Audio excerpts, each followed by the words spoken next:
야곱이 이집트에 곡식이 있다는 이야기를 듣고 자기 아들들에게 말했습니다. 왜 가만히 앉아서 서로 얼굴만 쳐다보고 있느냐?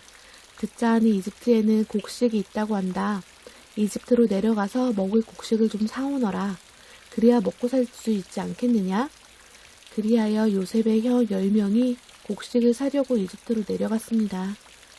하지만 야곱은 요셉의 동생 베냐민을 형들과 함께 보내지 않았습니다. 야곱은 베냐민에게 좋지 않은 일이 일어날까봐 두려워했습니다. 가나안 땅에도 가뭄이 들었기 때문에 이스라엘이라고 부르는 야곱의 아들들은 곡식을 사기 위해 다른 많은 사람들과 함께 이집트로 내려갔습니다. 그때 요셉은 이집트의 총리였습니다. 요셉은 곡식을 사러 오는 사람들에게 곡식을 팔고 있었습니다. 요셉의 형들도 요셉에게 왔습니다. 요셉의 형들은 땅에 엎드려 요셉에게 절했습니다. 요셉은 그들을 보자마자 그들이 자기의 형들이라는 것을 알았습니다.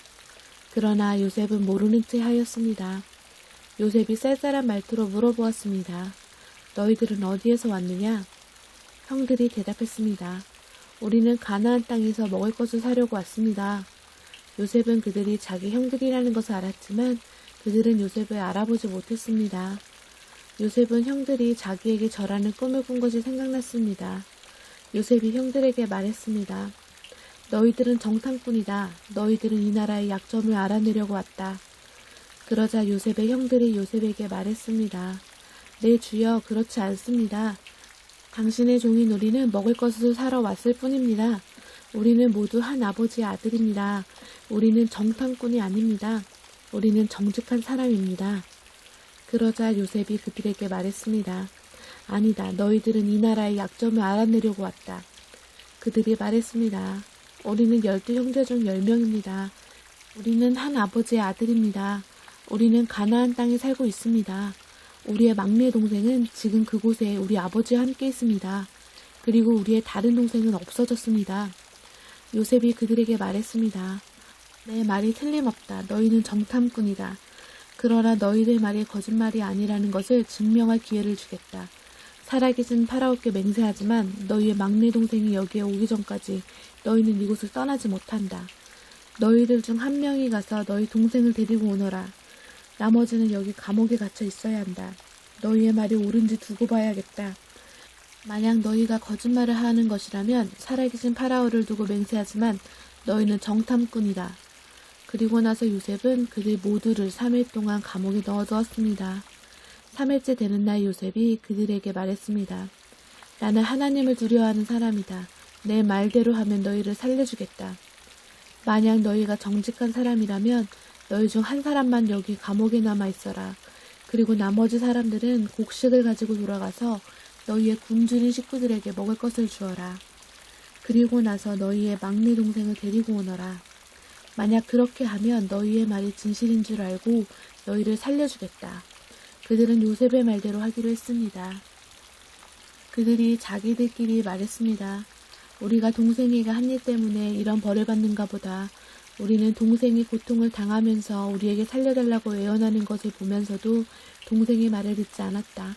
그래서 우리가 지금 이런 고통을 당하는 것이다. 그러자 르우벤이 그들에게 말했습니다. 내가 그 아이를 해치지 말라고 하지 않았느냐? 그런데도 너희는 내 말을 듣지 않았다. 그 아이에게 한 일 때문에 우리가 지금 이런 벌을 받고 있는 것이다. 요셉은 자기 형들에게 말할 때 통역하는 사람을 통해서 말을 했습니다. 그래서 형들은 요셉이 자기들끼리 하는 말을 알아들을 거라고 생각하지 못했습니다. 요셉은 형들이 있는 곳에서 나와 울었습니다. 그리고 얼마 있다가 다시 돌아와 형들에게 말했습니다. 요셉은 시므온을 붙잡아 다른 형들이 보는 앞에서 시므온을 묶었습니다. 요셉은 종들에게 자기 형들의 가방에 곡식을 가득 채우라고 말했습니다. 그리고 곡식을 사기 위해 가지고 온 돈도 다 돌려주고 집으로 돌아가는 동안에 필요한 물건들도 넣어주려고 명령했습니다. 종들은 요셉이 하라는 대로 했습니다. 그리하여 요셉의 형들은 곡식을 나귀에 싣고 떠났습니다.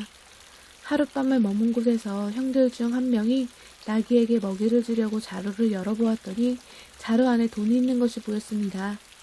그 사람이 다른 형제들에게 말했습니다. 곡식을 사려고 낸 돈이 여기 자루에 그대로 있다. 형들은 매우 놀라면서 자기들끼리 하나님께서 우리를 어떻게 하시려고 이런 일을 하셨는가 하고 말했습니다. 형들이 가나안 땅에 있던 자기 아버지 야곱에게 돌아갔습니다. 그들은 지금까지 일어난 일을 모두 야곱에게 이야기해 주었습니다. 그 땅의 주인이 우리에게 엄하게 말했습니다. 그 사람이 우리가 자기네 나라를 정탐하러 온 줄로 알길래 우리는 정탐꾼이 아니라 정직한 사람이라고 말했습니다. 우리는 한 아버지의 아들로서 12형제 중에서 10명이라고 말해주었습니다. 12형제 중 한 명은 없어졌고 막내 동생은 아버지와 함께 가나안 땅에 있다는 이야기도 했습니다.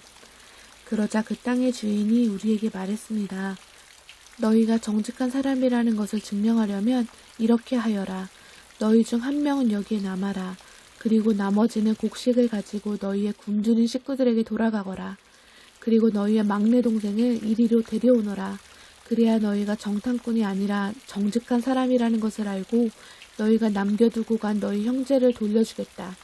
또한 너희는 우리 땅에서 자유롭게 다닐 수도 있을 것이다. 이 말을 하고 나서 요셉의 형들은 자루를 비웠습니다. 그랬더니 자루마다 돈이 그대로 들어있었습니다. 그들과 그들의 아버지는 그것을 보고 두려워했습니다. 아버지 야곱이 말했습니다. 너희는 내 자식들을 다 빼앗아갔다. 요셉도 없어졌고 시므온도 없어졌다. 그런데 이제는 베냐민마저 데려가려고 하는구나.